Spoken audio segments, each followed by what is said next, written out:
In terms of reminding everybody about PIAs, here's a simple statement from our Privacy Impact Assessment Handbook.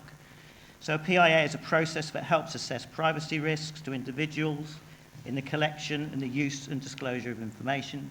PIAs help identify privacy risks, foresee problems, and also bring forward solutions. So it was really good, I think, today. We've had the thread of PIAs being mentioned in lots of different sessions and in lots of different contexts, which is, I think, a really useful sort of warm-up and introduction for what we're going to cover in today's session. So the ICO sees privacy impact assessments really as a crucial part of privacy by design.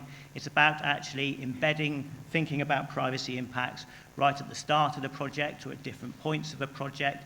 And it's about a process which is scalable and repeatable. And as we've seen today, there are numerous examples where privacy impact assessments can be used right the way across the public sector. And so we're thinking in the public sector of examples, perhaps a police force wants to site some new ANPR cameras. How should they site those cameras? Can they do a PIA to assess the privacy risks? The government's planning new legislation around retention of communications data. A PIA can actually be used to actually assess the impact and the process of developing legislation. We could see a PIA be used for developing a new privacy policy. We could see a PIA for the introduction of a new customer relationship management system. We can see a vast range of different sizes of scenario and different scales in where PIAs can be used.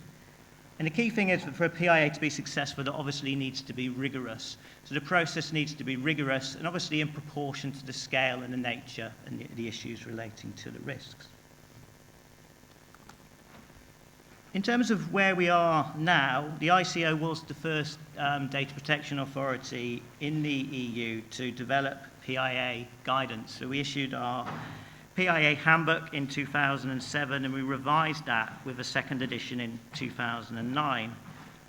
Over that period, I think we have seen anecdotally from working with data controllers of the value of PIAs, and often we've seen them as well with people speaking at conferences and sharing their experiences. And it was really good to see the presentation earlier from Birmingham City Council and what Varun was saying about the value that PIAs actually had for Birmingham City Council when they were going through their customer transformation project.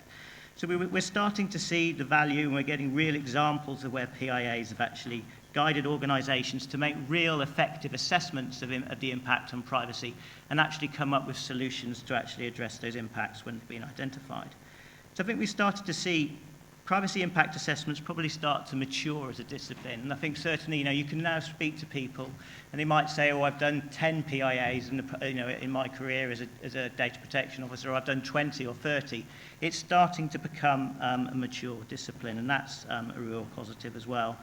In the UK as well, as has been mentioned earlier in David Smith's presentation, after the loss of the 2 CDs with the child benefit data, the HMRC scandal, there was a push to actually look at different data protection safeguards, particularly in central government, and PIAs have become mandatory for government departments in certain scenarios, and that has also raised the profile of privacy impact assessment.